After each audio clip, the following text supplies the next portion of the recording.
civilization. This is one thing Malcolm is teaching us about, that you got to have a healthy and strong family.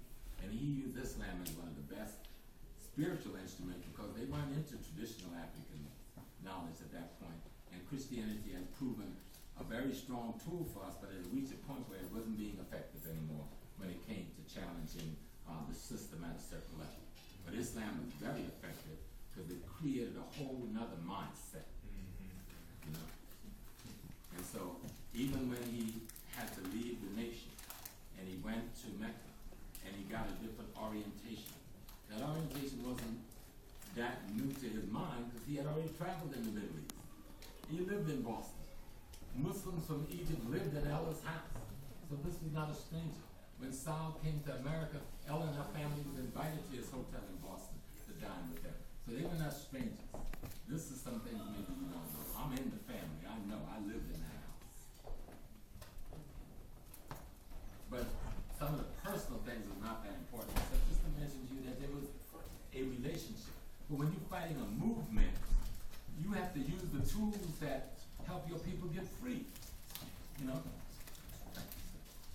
The Nation of Islam was a tool.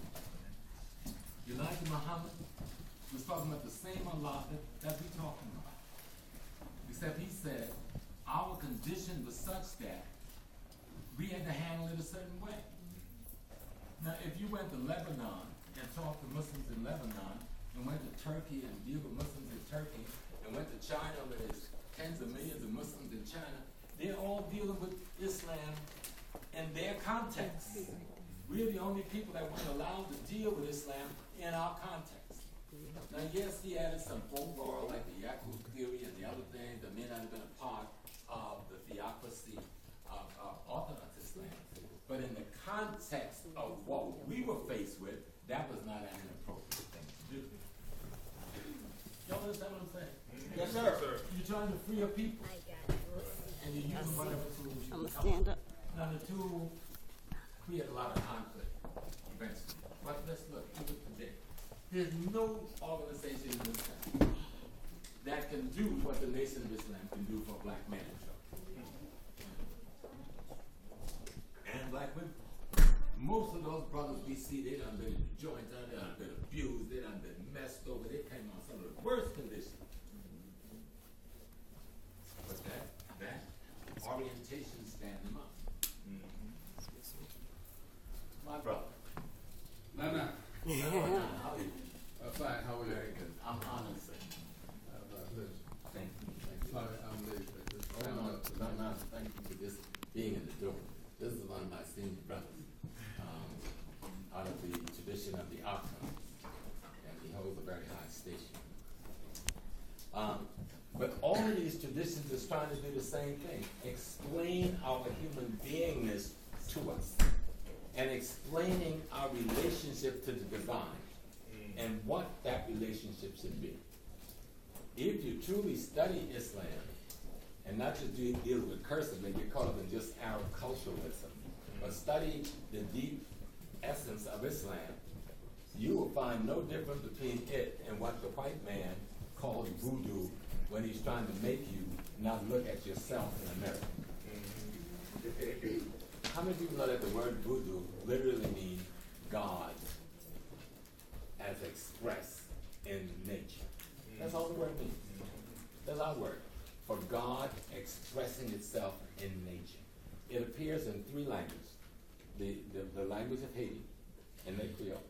It appears in the Fon language of Benin, and it appears in the language of the Ewe people who live mainly in Togo and Ghana. Those are the only three places you'll find the word appearing. And in each instance, it talks about the nature and the essence of God in the environment. And if you think that's alien to Islam, go back to the 99 Pearls of Faith, the 99 names of Allah, and look up the meaning of the 99 names. And you go, oh, wow. I can juxtapose them by 99 Orishas. I can juxtapose them by 99 Obusun. I can juxtapose them by 99 Loa. So what are the people talking about then? They're talking about quality and attributes of the divine being developed in the character of the human being. What you saw in the Malcolm X was a man who developed some of those qualities in himself. It is those qualities that he developed in himself that allowed him to stand up tall, that allowed him to have integrity, that allowed him to act with dignity. Not just because he spoke out against some political issue, but he had developed a character, a human beingness. Because that's what the white man took away from us, according to Dr. Asa Hilliard. He took away our human beingness. He forgot how to be human beings. So you can't be human beings unless you understand the God in you. Now Mary threw it down to you, but y'all just got to dancing off of that. Y'all never heard what they were saying. The God in you. There's no way they can be a God without the God being in you. For those of you who are Christian, Luke, I think 21, it says the kingdom is within you. If the kingdom in you, isn't that where God lives? Isn't that the place you're going to go when you die? Oh, you're so small, you're crazy. This is what this got to do with Malcolm. You got to understand Malcolm. You got to study Malcolm and read Malcolm and see what he thought of himself. Look at what was produced as a being. Okay? Everybody in here represents the best of the genes of their ancestors. The highest take version up until yourself. Okay? And the latest model. Now, once you have your children, that then goes to them.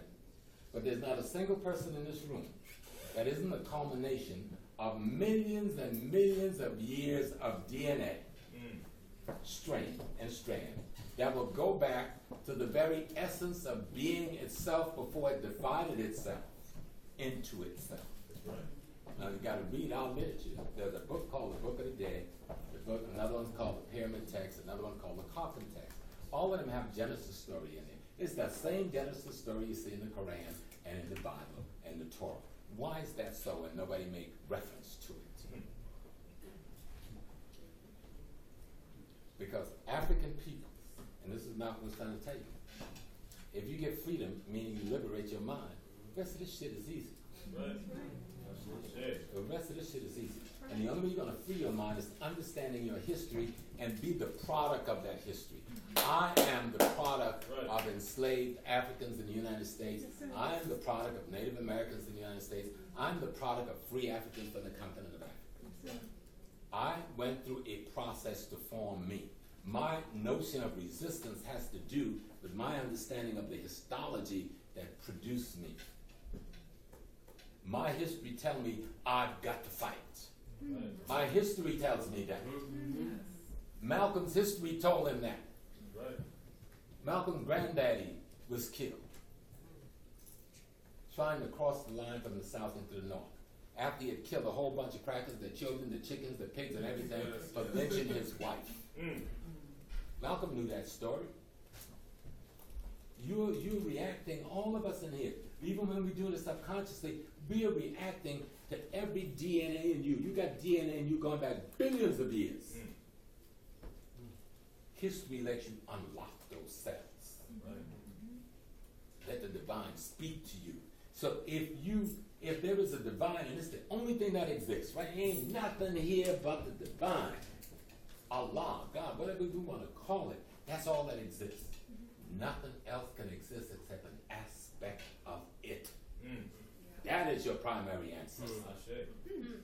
If you get that clear, then you have no problem understanding what's our brother name talking to the planes down in Tuskegee? George Washington. Brother Compton. Because he knew he went to the planes and said, hey, yo, bro, what's up? We got a little problem we trying to solve. Now, who out here in the bush can tell old brother what I need to do to solve this problem? He said the plans talk to him. But because you ain't got no plans talking to you, you don't think the plans really talk to him. Okay? Plans talk to you all the time. What do you have to eat today, sister? You're a human being, aren't you? Yes. You didn't kill no human and chop their ass up and ate them today, did you? Did you? No. You ate some plants, some other animals, some grains. You went to your other brothers and sisters in nature to replace the human cells in you. So don't that make you every and all things? You are nature. But they tell you when you talk about yourself like nature, then you're doing voodoo, and they take our sacred word voodoo and make it ugly. So we don't even look at it. We blind ourselves to our own mama. Because they told you mama's a whore, so you don't want to look at mama. If mama's a whore, she my whore. She my whore and mama. I need to find out who made her that, and let me deal with who did that to mama. But we do that with our culture, and we blind ourselves, and we don't want to see that culture, that history. The humanity, the little humanity there is in America, we brought it to America. Yes, sir. Civilized. We brought it to America. That is true. We gave them crackers Christianity to raise them up. Right. That was a big mistake. That's where they were. They took Christianity and cleaned themselves up a little bit, but they're losing it now. They're going right back to their old way. Even the old Pope got stepped down. They're going right back to their old way. Christianity hung them out there for a while. But they can't go any further than that. They don't want to go any further than that.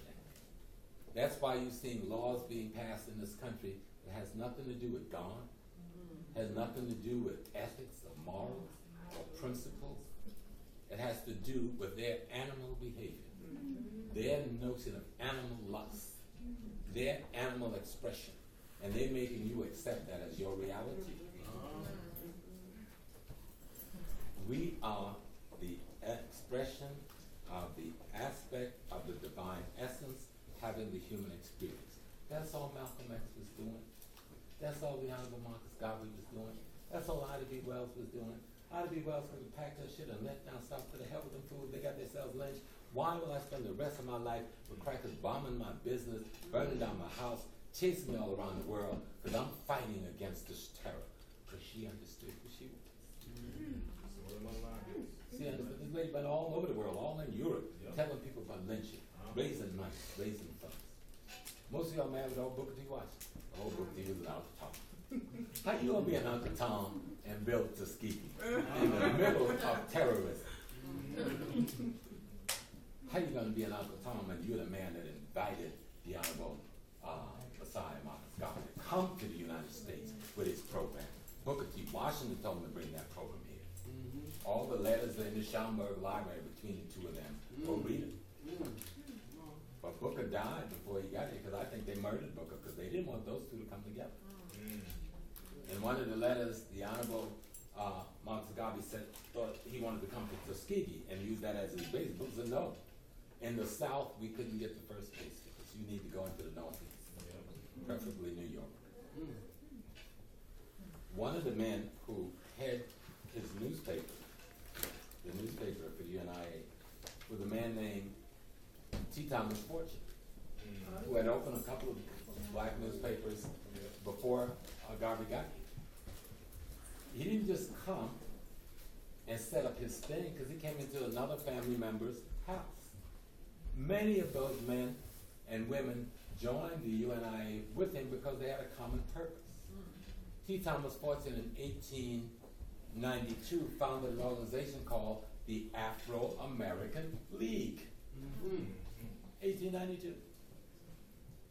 Many of the men that evolved into what became the Niagara Movement, including Du Bois, came out of the Afro-American League.